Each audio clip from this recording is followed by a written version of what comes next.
So good evening all. कैसे हैं आप सब लोग? तो चलिए मैं आज आपको अपने ट्रेड्स के बारे में थोड़ा बता दूं, उसके बाद हम कल मार्केट कैसे परफॉर्म कर सकती है उसके बारे में कुछ थोड़ा डिस्कस करेंगे। तो ये मेरी आज की पोजीशंस है, जैसे आप देख सकते हैं। आज मैंने टोटल 3 ट्रेड्स लिए हैं। सो मेजरली जो 2 ट्रेड्स थे जहाँ पे मुझे एक में प्रॉफिट हुआ एक में लॉस हुआ है, मैं उनके बारे में आपको बताऊंगा। सबसे पहले ही मैंने आज आईआरसीटीसी में ट्रेड लिया था जिसमें मेरा स्टॉप लॉस हिट हो गया था, और फिर बाद में मैंने बैंक निफ्टी में ट्रेड लिया था। तो शुरुआत में अगर बैंक निफ्टी से करता हूँ, तो जैसा कि आप सब लोगों को पता है कि कल यूएस फेड ने रेट हाइक्स करी थी बाय 0.75 बेसिस पॉइंट्स। तो मार्केट में काफ़ी सारी नेगेटिविटी सर्कुलेट हो रही थी कल रात से ही। सो मार्केट हमारी गैप डाउन ओपन होती है इस पॉइंट के पास। ऑल्दो एक अच्छा सपोर्ट लेवल था जो कि अप्रॉक्सीमेटली 40,000 846 का आता है। अगर मैं आपको इसको डेली चार्ट पे कन्वर्ट करके दिखाऊं तो ये वाला एरिया, तो यहाँ पे हमारा 10 EMA का भी सपोर्ट था, और यहाँ पे एक तगड़ी डिमांड जोन भी थी। बट सिंस नेगेटिविटी बहुत ज़्यादा थी मार्केट में, सो इस टाइम पे कोई भी डिसीजन लेना मार्केट में, whether to go for long whether to go for short, ये काफ़ी डिफिकल्ट था। और उसके बाद आप देखिए कि मार्केट खुलते ही मार्केट ने इमीडिएटली रिकवर कर लिया विद इन 15 मिनट्स। तो उसके बाद भी जजमेंट लेना थोड़ा डिफिकल्ट हो रहा था, क्योंकि ये जो सारी एरिया थी ये पूरी सप्लाई एरिया थी। तो इस एरिया में ये हो सकता था कि मार्केट कंसोलिडेट करे, ऊपर जाए नीचे जाए, साइडवेज रहे, तो टाइम वेस्ट हो जाता। और आज थर्सडे है एंड थर्सडे को हमारी एक्सपायरी होती है ऑप्शंस की। सो इस एरिया में ट्रेड लेना थोड़ा सा डिफिकल्ट लग रहा था और कॉन्फिडेंस सा नहीं आ रहा था, क्योंकि यूएस मार्केट कल काफ़ी गिर चुका था।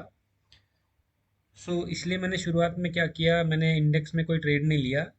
तो मैंने जो शुरुआत में अटेम्प्ट किया था ट्रेड लेने का वो था आईआरसीटीसी में। तो मैं आपको आईआरसीटीसी के बारे में थोड़ा बता दूं क्यों मैंने आईआरसीटीसी में ट्रेड लेने का अटेम्प्ट किया।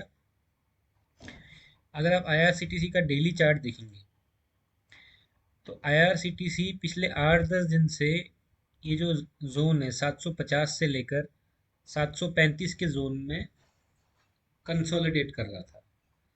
और अगर आप पिछले 6 दिन की देखेंगे बात, तो आईआरसीटीसी यहाँ ओपन हो रहा था, क्लोज नीचे हो रहा था, ओपन ऊपर हो रहा था, क्लोज नीचे हो रहा था। यहाँ पे भी देखिए ओपन ऊपर हो रहा है, क्लोज नीचे हो रहा है। यहाँ पे भी देखिए ओपन ऊपर हो रहा है, क्लोज नीचे हो रहा है। यहाँ पे भी देखिए ओपन ऊपर हो रहा है, क्लोज नीचे हो रहा है। और यहाँ पे भी ओपन ऊपर हो रहा है और क्लोज नीचे हो रहा है। और ये क्या कर रहा है, ये continuously 10 day exponential moving average का सपोर्ट ले रहा था। बट कल के दिन क्या हो गया आईआरसीटीसी में, अब ये रेंज बनी है, कंसोलिडेशन हो रहा है, तो यहाँ से ब्रेकआउट के चांसेस बहुत ज़्यादा आते हैं। बट कल के दिन क्या हुआ, कल के दिन जो आईआरसीटीसी था वो ओपन यहाँ पे होता है 742 पे, और ये क्लोजिंग अच्छी देता है। तो इसीलिए मेरा एक बुलिश व्यू था आज आईआरसीटीसी पे। तो इसलिए मैंने सोचा कि आज मैं आईआरसीटीसी पे पहले कॉल लूँगा। तो मैंने आईआरसीटीसी की कॉल ली थी आज। तो ये जो आप देख रहे हैं आईआरसीटीसी जिसमें मेरा स्टॉप लॉस हिट हुआ था, ये जो कॉल है ये मैंने 31 पे ली थी। आईआरसीटीसी की कॉल जो है 750 की सी मैंने ली थी। इनिशियली जब मैंने कॉल ली थी तो मेरे को अप्रॉक्सीमेटली 7,000 का प्रॉफिट भी हो रहा था। हाउएवर मेरे को लग रहा था कि ब्रेकआउट होगा और आईआरसीटीसी इस रेंज के ऊपर निकलेगा तो मुझे अच्छा खासा प्रॉफिट हो गया। बट हाउएवर जैसे ही आईआरसीटीसी ने 750 को ब्रेक किया और 748 के करीब जब ये ट्रेड कर रहा था, तो मैंने अपनी पोजीशन को स्क्वायर ऑफ कर लिया। और मुझे वहाँ पे थोड़ा सा लॉस बुक करना पड़ा, एक छोटा सा लॉस है 9,800 रुपये। बट अगर आप क्वांटिटी देखेंगे तो क्वांटिटी हैवी थी, 3,500 थी, जो कि जो इसकी लॉट साइज होती है 875, उसके अप्रॉक्सीमेटली 4 गुना ज़्यादा क्वांटिटी मैंने ली थी। तो उसके बाद मैंने वेट किया मार्केट में, फिर मैंने दूसरा ट्रेड लिया था बैंक निफ्टी में। अब जैसा कि मैंने आपको बताया था कि मार्केट में काफ़ी सारी नेगेटिविटी चल रही थी, तो इस तरह के माहौल में जो है वो सपोर्ट एंड रेजिस्टेंस पे रिलाई करना थोड़ा डिफिकल्ट हो जाता है, क्योंकि मार्केट में ऑलरेडी नेगेटिव न्यूज़ सर्कुलेट हो रही है। तो जैसे ही मैंने देखा कि बैंक निफ्टी जो है, ये जो सारी नेगेटिविटी मार्केट में चल रही थी विद रिगार्ड्स टू यूएस ने फेड रेट्स, यूएस ने जो अपने रेपो रेट्स है वो बढ़ा दिए हैं, यूएस फेड ने जो अपने रेपो रेट्स है वो बढ़ा दिए हैं। डिस्पाइट ऑल दैट जो बैंक निफ्टी है वो स्ट्रांगली रिकवर हुआ, और अप्रॉक्सीमेटली अपने 41,300 को उसने क्रॉस किया। और जब बैंक निफ्टी यहाँ पे ट्रेड कर रहा था 41,466, 41,466 के बारे में आपको बताता हूँ।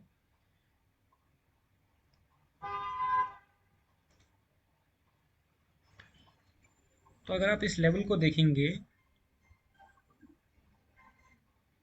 अगर आप इस लेवल को देखेंगे तो पिछले काफ़ी टाइम से इसी लेवल से मार्केट वापस रिवर्स हो रही है।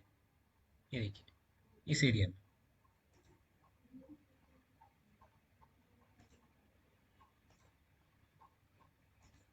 यहाँ पे भी रिवर्स हुई, यहाँ पे भी रिवर्स हुई, यहाँ पे भी रिवर्स हुई, एक बार यहाँ से ऊपर भी निकली थी बट वापस इसी रेंज में वापस वो आ गई। तो इसीलिए मैंने क्या किया, जैसे ही मार्केट यहाँ पे आई तो मैंने मार्केट को शॉर्ट कर दिया। जैसे ही मैंने शॉर्ट किया 15 मिनट में ही मार्केट 400 से अप्रॉक्सीमेटली 310 के लेवल्स के पास आई।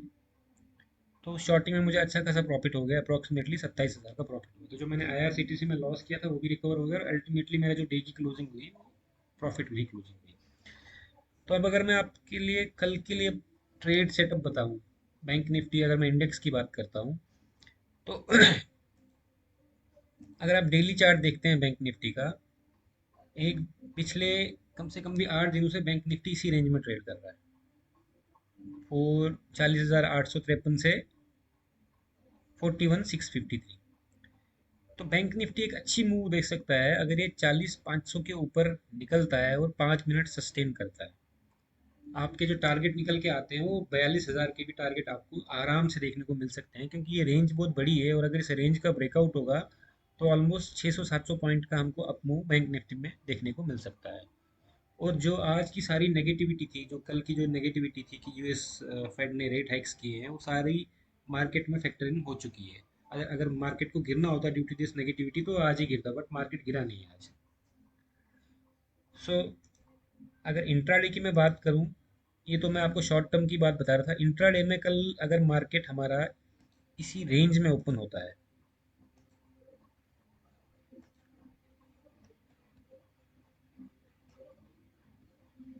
यानी कि 41,430 से लेकर 41,250 के बीच में अगर ये इसी जोन में ओपन होता है और कुछ टाइम तक कंसोलिडेट करता है, और कंसोलिडेट करने के बाद अगर ये 41,430 को ऊपर की साइड ब्रेक करता है तो हमको 41,670 के टारगेट आराम से मिल सकते हैं, जो हम इंट्राडे में कैप्चर कर सकते हैं। और डाउन साइड की अगर मैं बात करूं, अगर ये 41,250 को ब्रेक करेगा तो हमको आराम से 41,100 या 41,50 के लेवल्स हमको आराम से इंट्राडे में हम लोग इसको कैप्चर कर सकते हैं।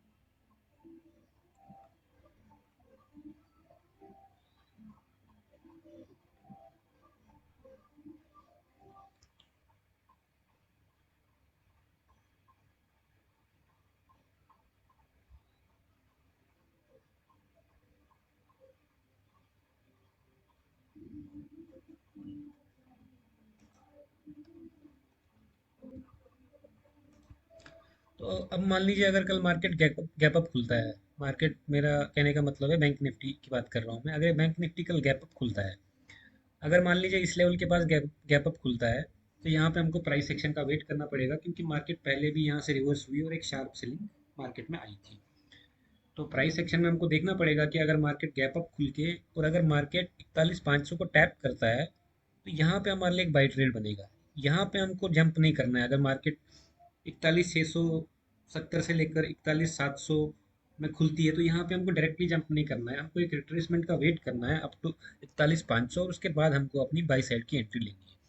सिमिलरली अगर मार्केट मान लीजिए गैप डाउन खुलती है 41,000 के पास, तो यहाँ पे भी हमको प्राइस एक्शन का वेट करना है। मार्केट किस तरह यहाँ पे बिहेव करती है, क्या प्राइस एक्शन बनाती है, तो अकॉर्डिंगली हमको ट्रेड लेना है। वैसे डाउन साइड में तो मेरा कोई इंटरेस्ट है नहीं ट्रेड लेने का, क्योंकि अगर मार्केट को गिरना होता तो आज ही गिरती। आज अच्छा मौका था सेलर्स के पास मार्केट को नीचे लाने के लिए, बट सेलर्स कंप्लीटली फेल हो गए आज। सो डाउन साइड में अगर मार्केट खुलती है, थोड़ी देर अगर वहाँ पे एक जोन में कंसोलिडेट करती है बिटवीन 41,000 से 41,50 के बीच में, और उसके बाद अगर लेवल को ब्रेक करती है, तब हमको ऊपर की साइड में बाई ट्रेड आराम से मिल सकता है। अगर आपको सेल साइड की अपॉर्चुनिटी लुक करनी है तो 41,850 के नीचे ही बैंक निफ्टी में आपको सेलिंग की अपॉर्चुनिटी मिलेगी, उसके विदाउट दैट वहाँ पे कोई सेलिंग की अपॉर्चुनिटी आपको नहीं मिलेगी। सो कैसा लगा आपको ये पूरा एनालिसिस? आपके लिए मैं ऐसी वीडियोस और भी आगे लेके जाऊँ आपके लिए मैं और भी ऐसी वीडियोस आके आपके लिए मैं और भी ऐसी वीडियोस आगे और लेते आऊँगा। तो I request you all to kindly like share and subscribe for further updates. Also, kindly press the bell icon because without that, you will be missing the notifications. So, thank you very much.